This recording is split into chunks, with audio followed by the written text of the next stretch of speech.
자, 오늘은 몽골이 침입했을 때 고려가 한 대응이 무엇인지 알아보겠습니다.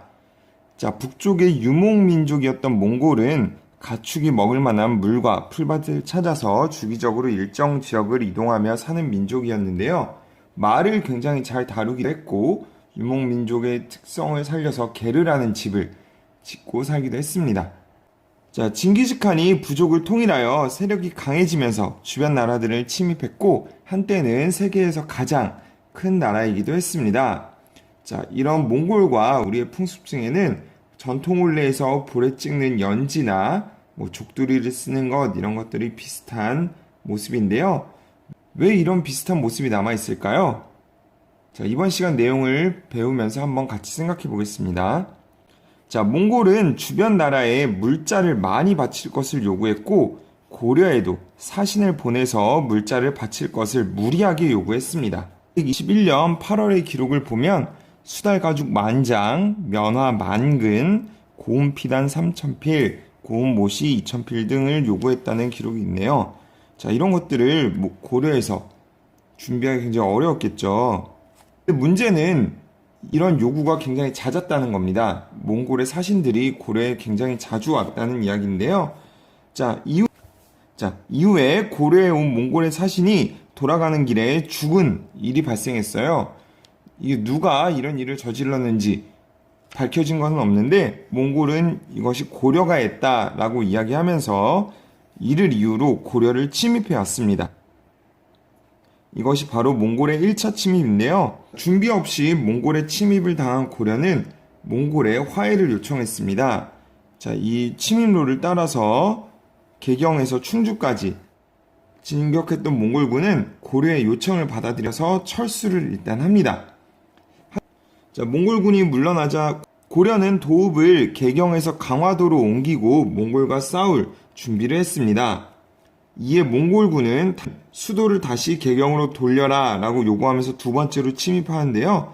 그 이후로 총 7차에 걸쳐서 침입을 하게 됩니다. 자, 그런데 고려가 강화도로 도읍을 옮긴 까닭은 무엇일까요? 자, 몽골은 여러분 지도에 보는 것처럼 바다와 먼 지역, 내륙 지역에서 발전한 나라입니다.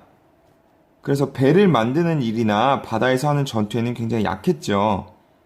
자, 강화도는 육지와 가까운 섬이지만 물살이 매우 빠르고 갯벌이 넓어서 몽골군이 침략하기 어려운 지역이었습니다. 또한 섬의 면적이 넓어서 많은 사람이 지낼 수 있었으며 한강을 따라서 뱃길로 육지의 세금과 각종 물건을 옮기기에 수월했죠. 여러분이 강화도에 가게 된다면 고려의 흔적이 남아있는 곳들을 찾아보는 것도 좋을 것 같습니다. 자, 고려군은 주로 산에 지은 성이나 섬으로 들어가서 몽골군과 싸우는데요. 그 이유는 몽골군의 주 병사가 기병, 즉 말을 타고 다니는 병사들이었기 때문입니다. 말을 타고 다니는 군사들은 평지, 넓은 평평한 땅에서는 유리하겠지만 험준한 산에서는 이동하기가 좀 어렵겠죠. 그리고 섬에 들어가려면 배를 타고 들어가야 되는데 그러다 보면 말을 제대로 활용할 수 없을 겁니다. 자, 그래서 고려군은 귀주성, 처인성, 춘주성 등에서 몽골군을 물리쳤습니다. 자, 군인들뿐만 아니라 모든 사람들이 힘을 합쳐서 승려, 농민, 천민 등 모든 백성들이 힘을 합쳐서 몽골군과 싸웠습니다. 그러나 고려는 오랜 전쟁, 무려 30여 년에 걸쳐 이어진 전쟁으로 국토가 황폐해졌고 수많은 사람들이 죽거나 몽골의 포로로 끌려갔습니다. 또한 신라시대에 세워졌던 황룡사 9층 목탑 등이 문화재가 불타는 피해를 입기도 했습니다. 몽골의 침입 당시에 피해 상황을 알려주는 기록을 하나 볼 건데요. 몽골 군사에게 포로로 잡힌 남녀가 20만 6,800여 명이나 되고 죽임을 당한 사람이 이루 헤아릴 수가 없었으며 몽골 군사들이 거쳐간 고을이 모두 잿더미가 되었다라는 기록이 있는데요. 자, 현재 양주시 인구가 22만 1263명이라고 하니까 엄청 많은 사람들이 포로로 잡혀갔다는 건 여러분 알 수 있겠죠. 자, 이렇게 육지에서 입은 막대한 피해로 고려는 더 이상 전쟁을 지속하기 어려웠습니다. 오랜 전쟁에 지친 고려의 왕과 신하는 전쟁을 멈추는 조건으로 강화도에서 개경으로 돌아갔습니다.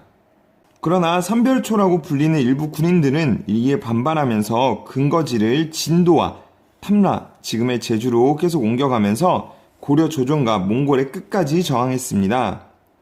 하지만 결국 실패하게 되었죠. 자, 몽골군은 아시아를 비롯해서 유럽의 일부까지 점령한 뒤에 대제국을 건설할 정도로 아주 막강했습니다. 몽골의 침입을 받은 나라는 대부분 멸망했죠.